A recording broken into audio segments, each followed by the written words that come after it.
It's one small step for man, one giant leap for mankind. Oh, that looks beautiful from here, Neil.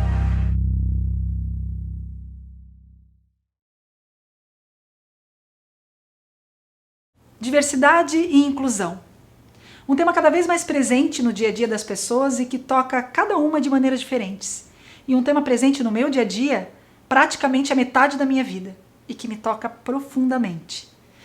Toda vez que eu falo para alguém que eu trabalho com diversidade e inclusão, é comum eu ouvir dois tipos de reação. Aquela mais romântica, nossa, seu trabalho deve ser bem gratificante, né? Você deve ver coisas incríveis. E aquela mais dramática. Nossa, esse assunto, hein? É difícil, né? Você deve encontrar muitos problemas.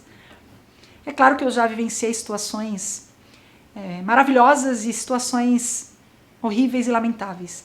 Mas para mim esse assunto é mais amplo e abundante. Ele é como a imensidão do mar. E hoje eu estou aqui para te convidar para explorar um pouco esse mar comigo, como uma expedição mesmo, sabe? E eu quero começar falando sobre a imensidão desse mar. A diversidade como essência da condição humana, portanto que diz respeito a mim, a você e a todas as quase 8 bilhões de pessoas existentes no mundo. Nós somos uma mistura surreal de características que nos torna únicos e irrepetíveis. Não há sequer uma pessoa igual a outra nesse mundo, ou nesse mar. Mas vem cá, você já parou para pensar o que isso significa na prática, no cotidiano do nosso dia a dia? Você, por exemplo. Eu arrisco dizer que você, do jeito que você é, aonde você vai, você deseja acolhimento, respeito, empatia das outras pessoas, mas você não quer só isso, você quer crescer, você quer aprender, ter oportunidades, você quer ser útil, você quer se realizar. Eu quero existir, mas eu não quero só isso, eu quero sentir que eu existo. Não é assim? É assim comigo e eu acredito que é assim com todas as pessoas também. Mas nós só queremos isso porque nós somos seres sociais e vivemos em comunidade. É na comunidade que nós vamos formando a nossa visão de mundo, que vamos aprendendo valores de civilidade que nos ajudam a conviver com as outras pessoas, e é na comunidade que nós vamos construindo a nossa história. O problema é que no mar da diversidade, as comunidades são como ilhas, que valorizam e aceitam algumas características e que ignoram ou menosprezam outras características. A nossa formação ela é baseada em padrões normativos que definem quem serve e quem não serve. E sem perceber, fixados nas nossas ilhas de referência, nós vamos criando configurações de convivência que desconsideram a imensidão desse mar. Há 20 anos eu tenho explorado muito um dos oceanos desse mar, o empresarial. Todas as empresas desejam algum tipo de transformação no seu jeito de ser e fazer por meio da valorização e gestão da diversidade. O desafio em tornar esse desejo realidade está nas decisões diárias, porque essas são tomadas por pessoas que estão, em alguma medida, fixadas nas suas ilhas de referência. Mas se o problema está nas pessoas, a solução também está. Porque são as pessoas que movem tudo.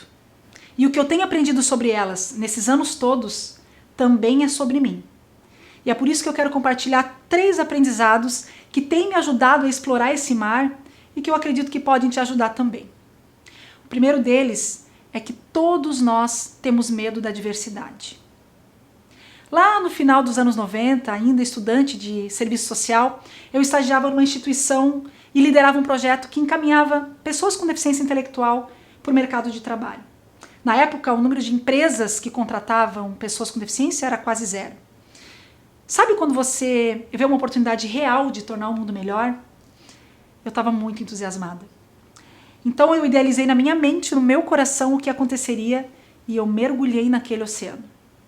E aí eu tomei o meu primeiro caldo. Eu aprendi rapidinho que no mundo ideal cabe tudo o que a gente quiser.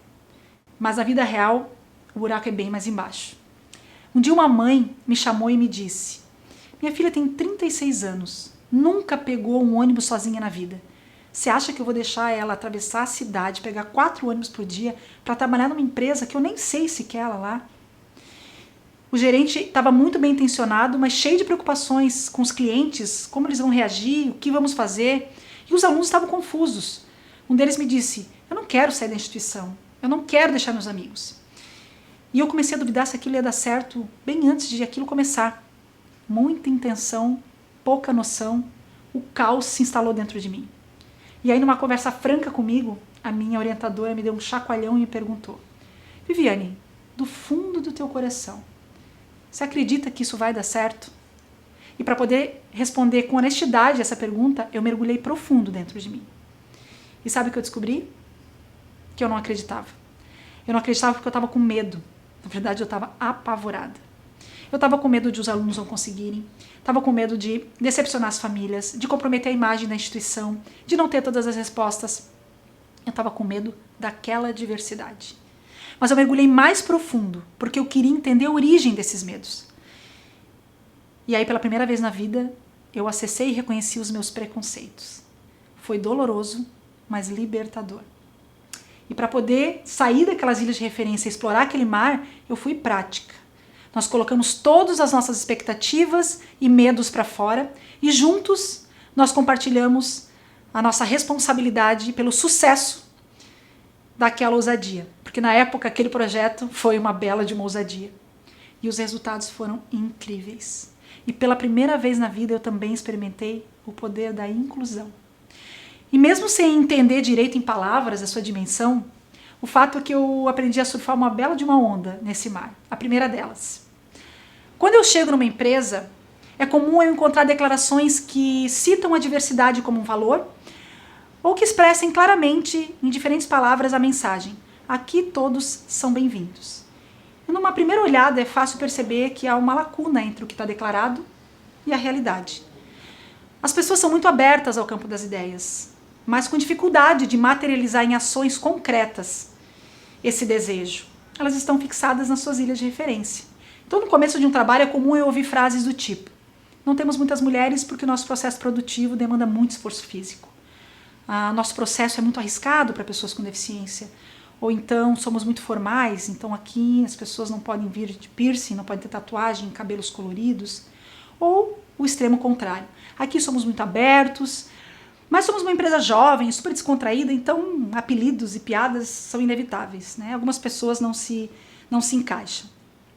E é muito legal, durante o trabalho, ver essas frases sendo ressignificadas. E aí é que eu quero chegar no segundo aprendizado. Conviver transforma. E eu aprendi isso presenciando muitas transformações de pessoas e empresas pelas quais eu já passei e, claro, vivenciando na minha própria experiência. Em 2013, eu me inscrevi num programa de intercâmbio para receber estudantes estrangeiros na minha casa.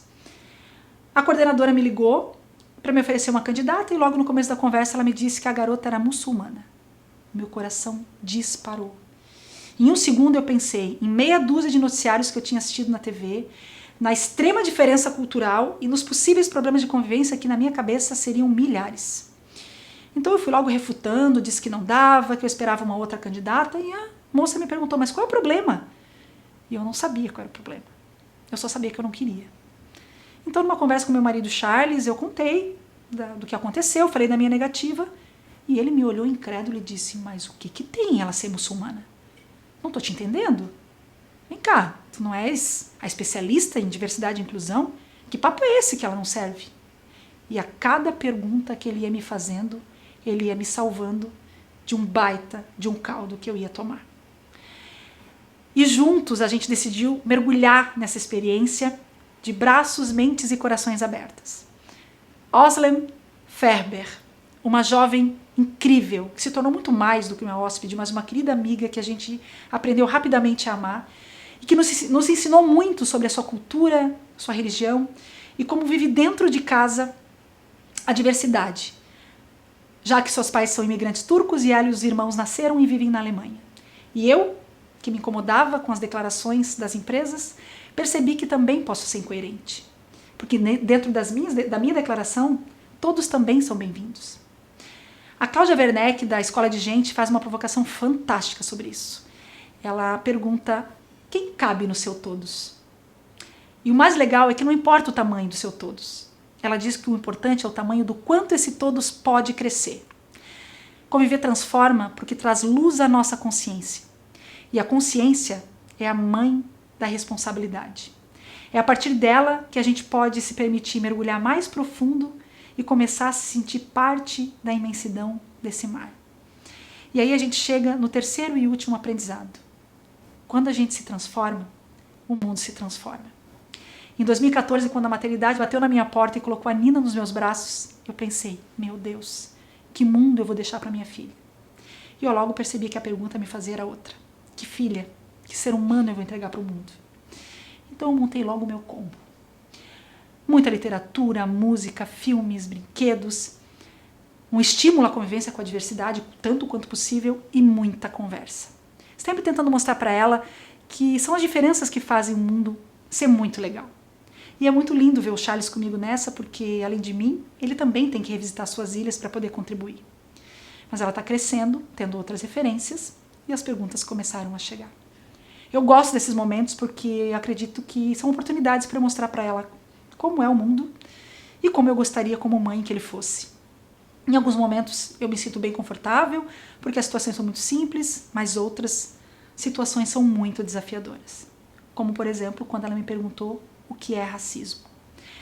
Ela tinha de 5 para 6 anos e presenciou uma situação que logo virou um questionamento. E eu disse a ela, em linguagem simples, que algumas pessoas brancas maltratam pessoas negras por causa da cor da sua pele. E ela ficou revoltada. Só falava disso com qualquer pessoa, inclusive com as pessoas desconhecidas. E eu precisei acalmá-la. Mas primeiro eu precisei me acalmar. Porque eu pensei, será que eu falei cedo demais sobre isso? E aí nessas horas a gente precisa correr para quem entende, né? Encontrei o projeto Criando Crianças Pretas na internet, que fala da importância do estímulo à educação antirracista, e liguei para minha querida amiga, estudiosa e ativista, Lisiane Bueno, que sempre me socorre nessas horas. E eu entendi que não era cedo, que como mãe eu tenho a responsabilidade de mostrar para ela a minha sensibilidade no assunto e para ajudá-la a entender que como criança branca ela pode e deve ter empatia. Então, usando também uma linguagem adequada para a idade, eu falei, filha, calma. Embora o racismo exista, todo mundo, isso pode mudar e todo mundo pode ajudar, inclusive você. E ela olhou para mim e me disse, sério, mamãe, como? Eu falei, tratando com respeito, amor e carinho todas as pessoas negras que você convive e todas as que você ainda vai conhecer. Aí ela me olha e diz assim, mas então eu já estou ajudando, mamãe.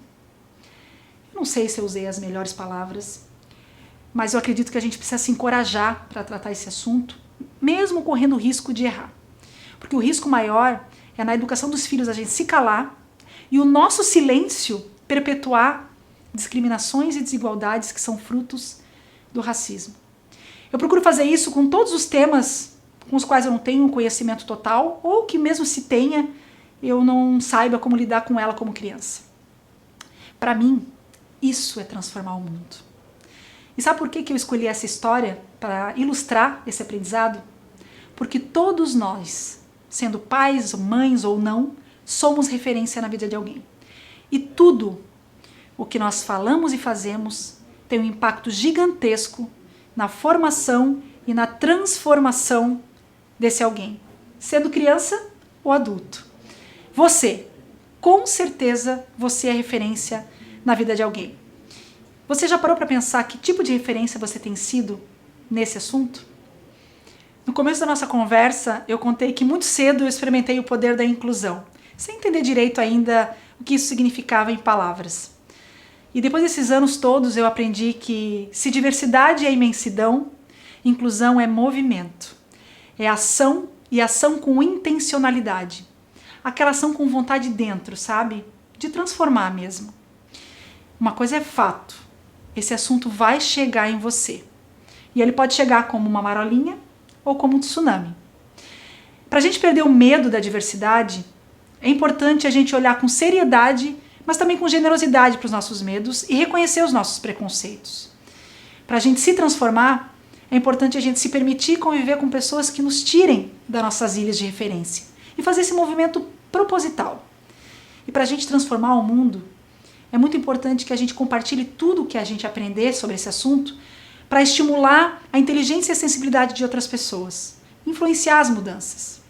Nós estamos chegando ao final da nossa expedição e eu quero terminar te oferecendo um presente. A leitura de um pequeno trecho desse livro chamado Do Humanismo Histórico ao Humanismo Perene, do autor Antônio Meneghetti. O humanismo considera cada homem como uma criatura única e extraordinária. Portanto, todos os homens, mesmo se diversos, gozam da mesma dignidade. Sou homem e nada do que é humano é estranho à minha humanidade.